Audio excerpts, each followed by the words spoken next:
சம்பா கோதுமையை dry roast பண்ணி எடுத்து வச்சுருக்கேன். இப்போ இங்கே குக்கரில் ஒரு 2-3 ஸ்பூன் எண்ணெய் விட்டுருக்கேன். இதில்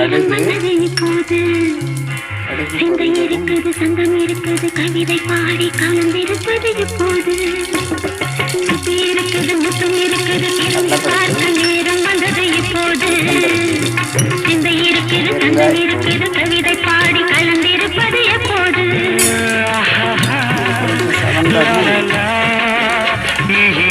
செவந்தது இஞ்சி பச்சை மிளகாய்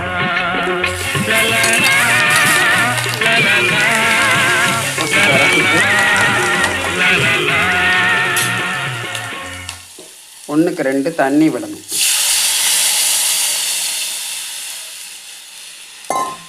தண்ணி விட்டுட்டு உப்பு போட்டுருணும்.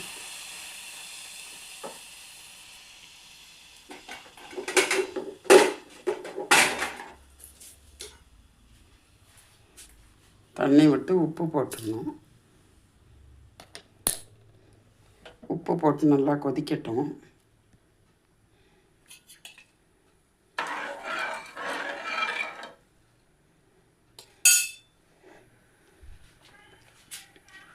இது கொதித்ததும் இதில் சம்பா கோதுமை ரவா வறுத்து வச்சுருக்கிற சம்பா கோதுமை ரவாயை போட்டு மூடி 2-3 விசில் விட்டு அணைச்சிட்டா பொலன்னு சம்பா கோதுமை ரவா உப்புமா ரெடி ஆகிடும். இதில் கொஞ்சம் தேங்காய் போட்டுக்கணும். இந்த தண்ணியிலே தேங்காயும் போட்டுக்கணும். தேங்காய் போட்டாச்சு. இப்போ இந்த சம்பா கோதுமை ரவாயும் போட்டுடுறேன் வறுத்ததை.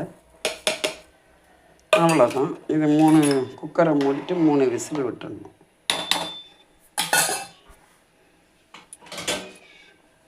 கொஞ்சம் கொதித்து கொஞ்சம் ஒரு பாதி கொதித்து வெந்தப்புறம் கூட மூடிக்கலாம்.